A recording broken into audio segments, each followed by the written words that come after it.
Alright, so it's Thanksgiving. I know I said on my last video that I wasn't going to be making another video for a while, but I'm fucking bored. I need to get away from the chaos upstairs. Otherwise, I'm going to end up going off on somebody because of how I feel. So I figured I'd start working and doing a little bit on this and kind of showing some of the progress. And I wish these fucking doctors would find out what the hell's going on, because this is really pissing me off. But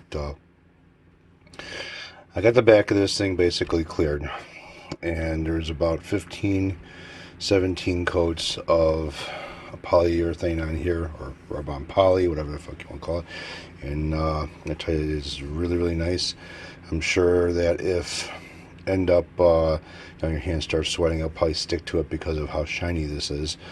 But I had to do a lot of work with this neck. First thing I ended up doing was fixing these frets. They were really fucking sharp on the edges. It seemed like they didn't even nip the ends to angle them at all. And there was a lot of, like, I don't know, it was sharp. It was really sharp on these edges. So I took care of that really first. And I started working with this nut. And from what Wicked Fester, for making his video, thanks a lot for that, man. He ended up kind of explaining a little bit of the problems that he had with trying to fit this nut on his guitar. And, you know, with this being the 0 fret, it's a lot larger than the rest of the frets. The strings kind of go over it, and this is kind of what your nut is right there. And what I ended up doing is fitting mine on here, on this headstock or neck, and it rocked back and forth. It didn't fit very tight on top of the fretboard. It had a lot of movement in it, and so I had to do some little bit of work over here. Now, the first thing I had to do was basically find out what the radius of this neck was, and then find out if there was a radius at all in the way this nut is set up over here. And there was a slight radius, but it didn't match the radius of the neck at all on the fretboard. So what I ended up doing is taking a file, and the file that I use has a flat edge on it. So that flat edge I put up against the fret over here, and there's no cutting surface on that flat edge, and kind of just kept on going over the center of the neck a little bit. I took some marker and went over it, and kind of went over to see what I was wearing off as far as the marker goes, and to get this nut to fit on there without going side to side and rocking back and forth. So that is done, and it took care of that. Now, these corners and edges over here were pretty sharp as far as how they cut the wood, but the molding or casting of the way this nut is, the corners weren't as sharp as the wood was. So I had a file kind of like rounded off just a little bit around the edges of the wood in order to get this nut to fit in there really tight. Now, I used the same screws that this thing came with. I didn't have to. Is this thing focusing or what? Yeah, this is not focusing. There you go, that's better. So I used the same screws that came with the kit, you know, pre-drilled the holes.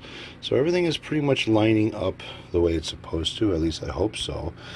And next thing I got to do is I'm going to have to get the bridge set up on here, pre-drill all my holes, get the neck on here, and line up the neck before I drill the holes out on the neck to make sure that everything matches up with the bridge, pickups, you know, and so on.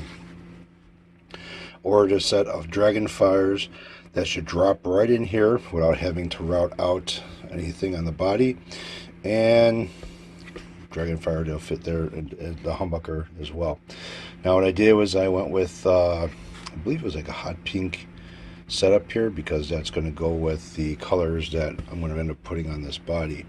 Now, next thing I'm going to do is remove, like I did here with these fret markers. It's pretty simple. Now, these fret markers are glued in. They're plastic. I can use heat to remove them, you know, try and melt them out a little bit and then pick them out.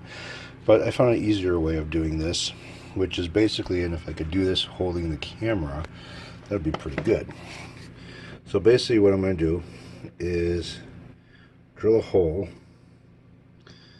If I can get the camera in the right angle, drill a hole in the center of the fret. Make sure that that drill does not travel into the fretboard. Wait till you feel it go all the way through.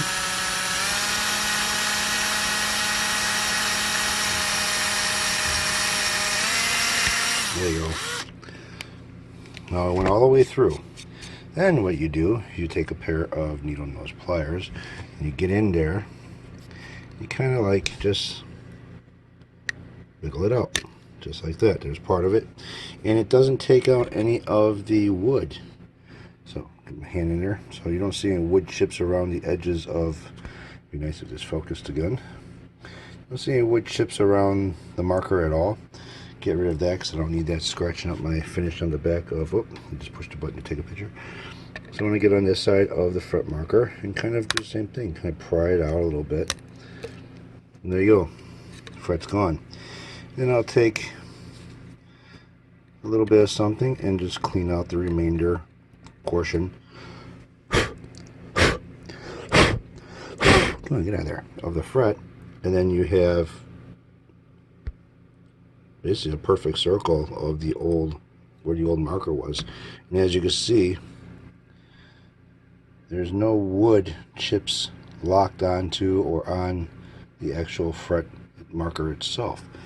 They have plastic, whatever, you know. So what I'm going to do is I'm going to end up filling these in basically the same way I'm going to do the body, the colors. I'm going to fill these guys in the same way. So I'm going to do all of these, get rid of them, and just start from scratch all over again. Just fill it in with the epoxy resin, and that'll be done with that. So it's moving along, you know. I'm kind of like working on it slowly. I'm not rushing anything, and you know, see how this works out. When so this is stage one of the headless kit guitar. Like I said, wasn't going to be making any videos, but I'm bored as fuck right now, and just came down here to take my mind off of shit.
Alright, that's done. And pretty easy to take them out. Drill out the center, use a needle nose pliers, pop them out. Seems like they didn't really glue them in very well to begin with, because some of them came out with the drill bit, which is fine, and some of them came out in one piece. So all I have to do now is take a small file or a jeweler screwdriver and get around the edges that are inside these holes and just remove whatever excess that there is left over. So I'm trying to be careful here because I don't want these little plastic pieces to scratch up the back of this neck. So that's done, and then I can go into and mixing the epoxy and making my own inlays. So that's how you remove inlays on a neck. Take care, have fun, enjoy your Thanksgiving.